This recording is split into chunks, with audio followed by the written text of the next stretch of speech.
নবম শ্রেণীর ছাত্রীরা, লাস্ট ভিডিওতে তোমরা বৃত্তের পরিধির যে ফর্মুলাটা সেটা জেনেছো। আজকে আমরা সরাসরি চ্যাপ্টারের ভিতর ঢুকে যাচ্ছি। চ্যাপ্টারটা হলো অধ্যায় 16। আমি আজকে প্রথমে যে অঙ্কটা করাবো সেটা হলো 2 নম্বর অঙ্কটা। কষে দেখি 16 2 নম্বর অঙ্ক, পেজ নাম্বার 231। তোমরা বই বের করো। আচ্ছা, দেখো 2 নম্বর অঙ্কটা কি লেখা আছে। 35 মিটার দৈর্ঘ্যে ব্যাসার্ধ বিশিষ্ট একটি বৃত্তাকার তারের রিং তৈরি করতে কত লম্বা তার নেব হিসাব করে লিখি। তাহলে আমাদের কি বলেছে, আমাদের তারের দৈর্ঘ্যটা দেওয়া আছে, ঠিক আছে, যেটা দিয়ে আমাদের কি তৈরি হলো, একটা বৃত্ত তৈরি হলো, বৃত্তাকার তারের রিং। আর সেখানে বৃত্তাকার তারের যে রিংটা তৈরি হলো তার বলেছে যে ব্যাসার্ধ 35 সেন্টিমিটার, ঠিক আছে। বৃত্তের পরিধি 2πr একক, এটা আমরা জানি। এবার আর এর মান দেওয়া আছে 35 সেন্টিমিটার, 2πr। আর আমাদের কি ব্যাসার্ধ, এখানে ব্যাসার্ধ কত, 35 সেন্টিমিটার। তাহলে আর এর জায়গায় আমি 35 লিখলাম, আর আমাদের 2 এর জায়গায় 2, আর পায়ের জায়গায় আমরা জানি 22/7 হলো পায়ের মান। তাহলে এটা কাটাকাটি করে আমাদের কি আসলো, 220 সেন্টিমিটার। দেখো অঙ্কটার মধ্যে কিন্তু আমি কিচ্ছু করিনি, খালি আমাকে যে জিনিসটা বলেছে সেই জিনিসটা বসিয়েছি, আর একক যেটা বলেছে সেই এককটা বসিয়েছি, অঙ্ক কমপ্লিট, ঠিক আছে। এবার আরেকটা অঙ্ক করি, 5 নম্বর অঙ্ক। 5 নম্বর অঙ্কটা কি লেখা আছে দেখো। তথাগত একটি তামাক তার আয়তকারে বেঁকিয়েছে, যার দৈর্ঘ্য 18 সেন্টিমিটার, প্রস্থ 15 সেন্টিমিটার। আমি এই তামাক তারটি বেঁকিয়ে বৃত্ত তৈরি করলাম, হিসাব করে বৃত্তাকার তামাক তারটির ব্যাসার্ধের দৈর্ঘ্য লিখি। আমাকে কি বলেছে, আয়তকার যে তারটা ছিল সেই তারটা দিয়ে আমি একটা বৃত্ত তৈরি করব। তাহলে আয়তকার তারের যে দৈর্ঘ্যটা সেটা দিয়েই কিন্তু বৃত্তটা তৈরি হবে। আয়তকার তারের দৈর্ঘ্য কত, এটা আমরা জানি। আয়তক্ষেত্রের পরিসীমা আমাদের জানা আছে 2 ইন্টু দৈর্ঘ্য প্লাস প্রস্থ। তাহলে 2 ইন্টু 18 ছিল সেন্টিমিটার ছিল দৈর্ঘ্য, 15 সেন্টিমিটার ছিল প্রস্থ। আমরা করার পর দেখলাম 2 ইন্টু 33 সমান সমান কী হলো, 66 সেন্টিমিটার। এটা আমাদের তারটার দৈর্ঘ্য, যেটা দিয়ে আমরা আয়তক্ষেত্র তৈরি করেছি, ঠিক আছে। এটা দিয়েই কিন্তু আমরা একটা বৃত্ত তৈরি করব। তাহলে এই 66 সেন্টিমিটার কি হবে, বৃত্তেরও পরিধি হবে, ঠিক আছে।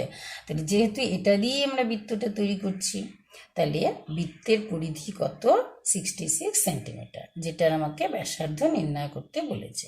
আমরা জানি বৃত্তের যে পরিধি সেটার ফর্মুলা হলো 2πr। তাহলে এই 2πr সমান সমানই 66 সেন্টিমিটার হবে। তাহলে এখান থেকে আমরা আর এর মান কাটাকুটি করে বের করলাম। এই পায়ের মান 22, উপরে 7 চলে এলো, এগুলো কাটাকুটি করে আমাদের আর এর মান কত দাঁড়ালো, 10.5 সেন্টিমিটার, ঠিক আছে। এবার পরের অঙ্কটা দেখো। এবার দেখো 14 নম্বর অঙ্কটা। 14 নম্বর অঙ্কে কি লেখা আছে, দুটি বৃত্তের পরিধির অনুপাত 2:3 এবং তাদের ব্যাসার্ধের দৈর্ঘ্যের অন্তর 2 সেন্টিমিটার। বৃত্ত দুটির ব্যাসের দৈর্ঘ্য হিসাব করে লিখি। দেখো কি বলেছে, বৃত্ত দুটির পরিধির অনুপাত 2:3, তাদের ব্যাসার্ধের দৈর্ঘ্যের অন্তর হলো 2 সেন্টিমিটার। ঠিক ওইভাবে আমি লিখেছি। দেখো বৃত্ত দুটির ব্যাসার্ধের দৈর্ঘ্য ধরে নিলাম যথাক্রমে R1 আর R2, ঠিক আছে। যদি এই R1 আর R2 আমি ধরি বৃত্তের ব্যাসার্ধ, সেই অনুযায়ী আমার কি হচ্ছে, আমাদের ওদের পরিধিগুলো কত হচ্ছে, 2πr1, আরেকজনের পরিধি হচ্ছে 2πr2। এদের অনুপাত বলেছে 2:3, তার মানে 2/3, 2πr1 ডিভাইডেড বাই 2πr2, ঠিক আছে। 2π কাটা যাবে, R1/R2 সমান সমান হবে 2/3। প্রশ্নানুসারে দ্বিতীয় যে ওরা শর্তটা দিয়েছে সেটা বলেছে দুটো ব্যাসার্ধের অন্তর হলো 2। তাহলে R2 মাইনাস R1 সমান সমান হলো 2। তাহলে R2 সমান সমান আমাদের কি হলো, R1টা এই পাশে চলে আসলে 2 প্লাস R1, ঠিক আছে। এবার তাহলে আমরা R1/R2 সমান সমান কি ছিল, 2/3। আর R2-র জায়গায় আমি কি পেলাম, 2 প্লাস R1। এখানে বসাই এই যে সমীকরণটা, এই সমীকরণে আমি R2 মান বসালাম, এপাশে বসিয়েছি। দেখো R1 divided by 2 plus R1, 2 plus R1 কোথায় পেলাম? এখান থেকে বসালে কি হয়, এটা আমাদের সমস্ত কিছু করলে সরল করার পর R1 এর মান দাঁড়ায় হলো 4। তাহলে R1 মানে আমাদের যে প্রথম যে বৃত্তটার ব্যাসার্ধ ধরেছিলাম R1, সেই R1 এর মান বেরোলো 4 সেন্টিমিটার।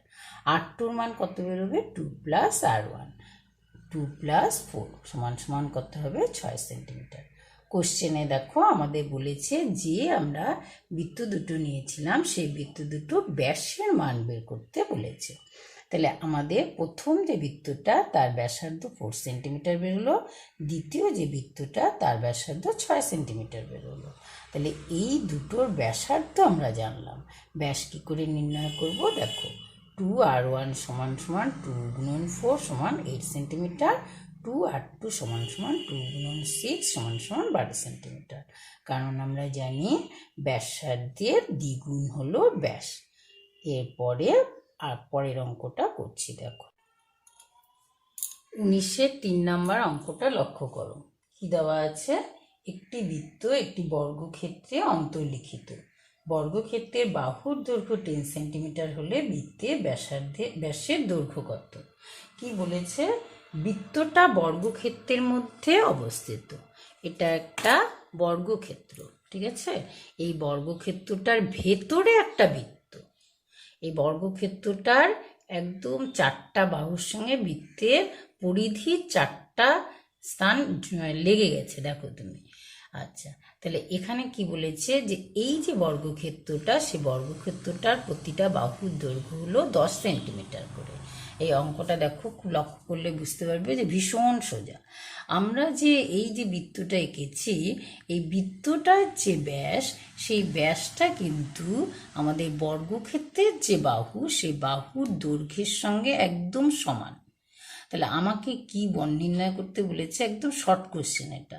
বলেছে ভেতরে যে বৃত্তটা, সেই বৃত্তটার ব্যাসের দৈর্ঘ্য কত। আমাকে কোনো অঙ্কই করতে হবে না, যেহেতু এই যে আমাদের বর্গক্ষেত্রটার যে একটা বাহু, সেই বাহুটাই যখন এই বৃত্তটার ব্যাস, তাহলে বর্গক্ষেত্রটার যে বাহুর দৈর্ঘ্য মানে 10 সেন্টিমিটার, সেটাই হবে আমাদের এই বৃত্তটার ব্যাসের দৈর্ঘ্য। সুতরাং তুমি এক কথায় লিখে দিতে পারবে অঙ্ক না করে যে বৃত্তটার ব্যাসের দৈর্ঘ্য 10 সেন্টিমিটার। ঠিক আছে, আজকে এই পর্যন্ত থাক। পরের ভিডিওতে আমি তোমাদের আরও অঙ্ক করাবো, এগুলো তোমরা প্র্যাকটিস করতে থাকো, ঠিক আছে?